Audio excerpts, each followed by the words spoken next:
Ipinagpaliban ng International Criminal Court o ICC ang nakatakdang confirmation hearing laban kay dating Pangulong Rodrigo Duterte alinsunod sa hiling ng kanilang kampo.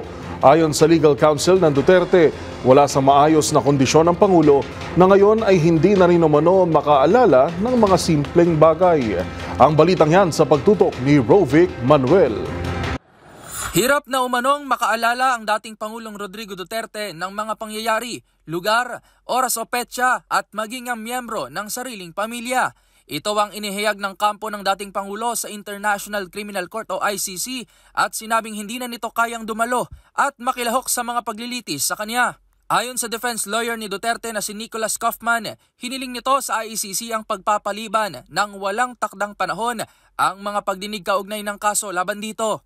Kaya naman nagpasya ang ICC na ipagpaliban ang nakatakdasa ng pagdinig upang bigyang daan ang pagsusuri sa medical condition ng dating Pangulo. Layunin nito na tukuyin kung maaari pa o dapat na bang ihinto ang paglilitis dahil sa kondisyon ni Duterte. Dahil dito una nang ipinagpaliban ang nakatakdasa ng pagdinig sa September 23 para sa kumpirmasyon ng mga kaso. Matatandaan na matagal nang iniimbestigahan ng ICC ang dating Pangulo kaugnay ng umano'y mga paglabag sa karapatang pantao sa ilalim ng kanyang kampanya kontra ilegal na droga. Sa ngayon, nakabinbin ang desisyon ng ICC habang inihintay ang resulta ng pagsusuri at iginigiit ng kampo ni Duterte na not fit to stand trial ang dating Pangulo. Para sa MBC TV Network News, ito si Rovic Manuel ng DZRH TV.